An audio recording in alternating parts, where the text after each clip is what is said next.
Hi, everybody. Happy spring. This is Lee from Fresh Astrology. It's also Easter this weekend, so I'm looking forward to seeing my family. It's a time of year I've traditionally loved. I did grow up in the deep south in the Bible Belt, so we definitely did Easter. So it's a big part of my background. And what I love most when I think back to my childhood and I think about what I loved about Easter, it wasn't the candy, amazingly. It was not going to church, really. It wasn't the being in church. It was the way everyone got dressed up on Easter Sunday. The women looked so stunningly beautiful. Every single woman, no matter what age, would have these colorful hats. And back then, women wore these Sunday suits, and they were just every color of the rainbow. Women wore gloves back then. The Easter baskets they just seemed to be brighter and more beautiful somehow. I don't know, some kind of magic of child vision eyes. But everything just looked so beautiful to me. And all the flowers that were in bloom, all the azaleas, the dogwoods, everything was in bloom. And it was just the most gorgeous time of the year to me as a child. And the women seemed to dress to match the flowers.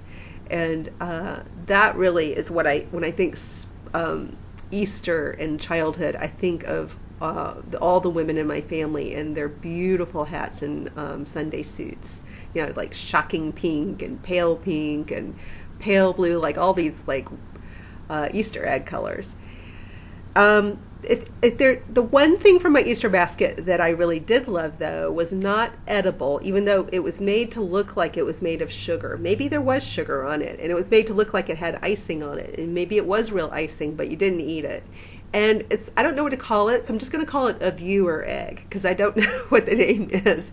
But I call it that because at the end of the egg, there was this little window. And when you held it up to your eye, you could see this whole world painted inside. It was like these little paper dolls positioned in such a way that it made this pop-up 3D world inside the egg. And, the top of the egg was colored like a sky, and there were clouds painted in. It was hand-painted back then. And, it had more of a hand-carved, hand-hewn, hand-drawn kind of feel to it than the ones you see today.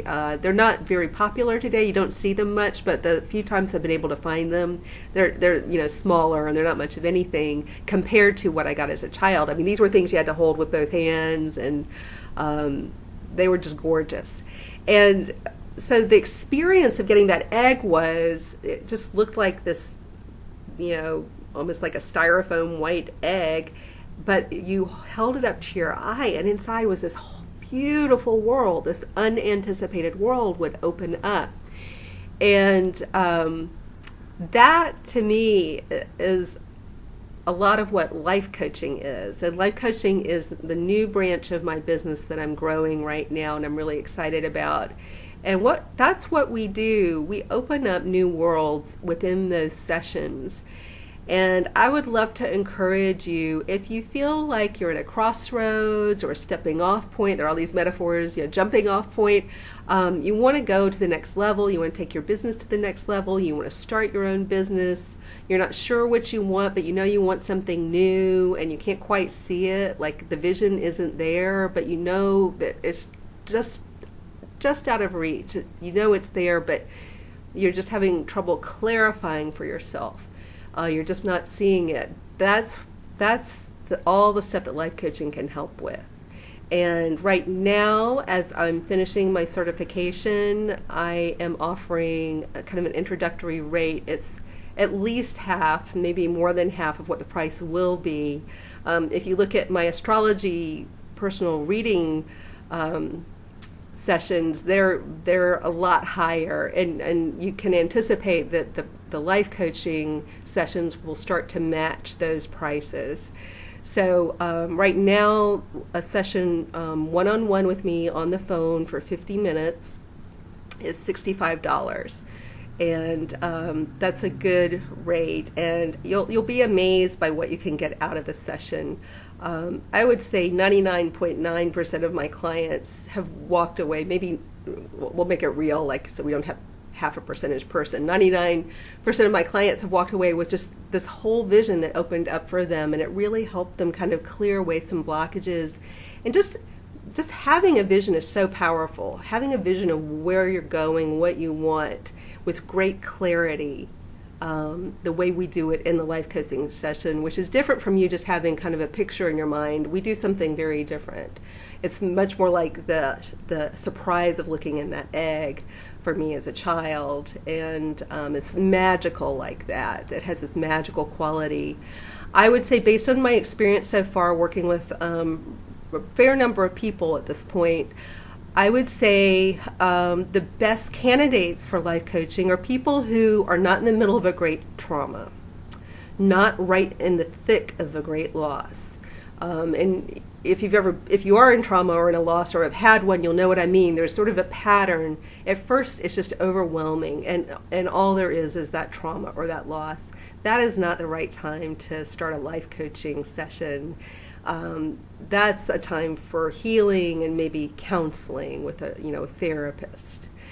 And then once you feel better, once you feel like your life is leveling out and you're starting to get your footing again, and you think maybe you're ready for what's new, your new life, that's when life coaching can come in. It's when people are ready to move forward. And sometimes people just, for whatever reason, they're not ready to move forward. So you have to kind of know that about yourself before you sign up. Another thing that makes it hard for people in life coaching sessions is if they have some pretty dramatic trust issues. I think what makes a person kind of hold back in life coaching is that they have built up some pretty significant barriers and walls, and it's hard for some people even to go through these fun little exercises we do. It's hard for them to play. It's just a little scary for them to open up that way. So you've got to know about yourself. Is it hard for people to give you suggestions? Is it hard for you to play games with people and open up in that particular way? I think the couple of times where people have struggled, I think there are some trust issues, and that's better off dealt with in therapy. It's frustrating for those people. There's nothing wrong with them, or it's not bad to have trust issues.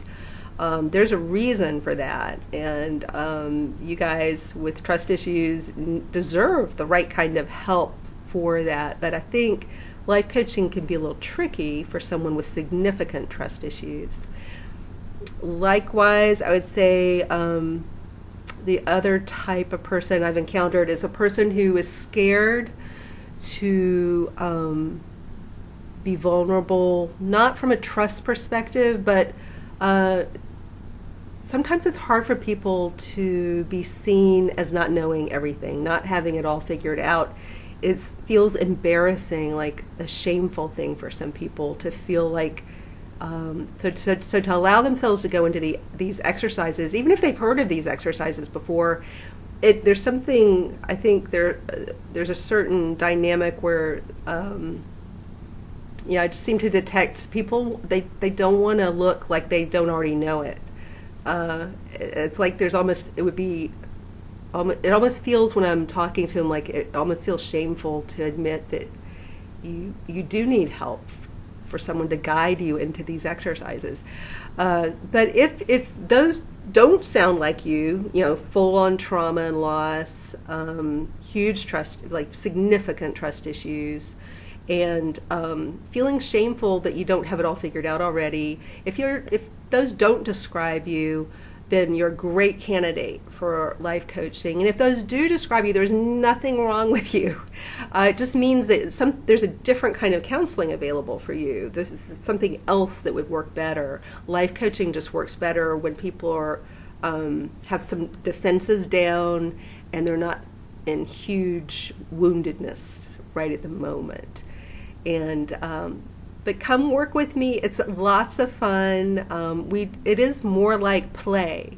We don't talk about the past. Some people do get emotional just because it's their life. Their life matters to them. So sometimes people get emotional, but not because we don't talk about sad stuff.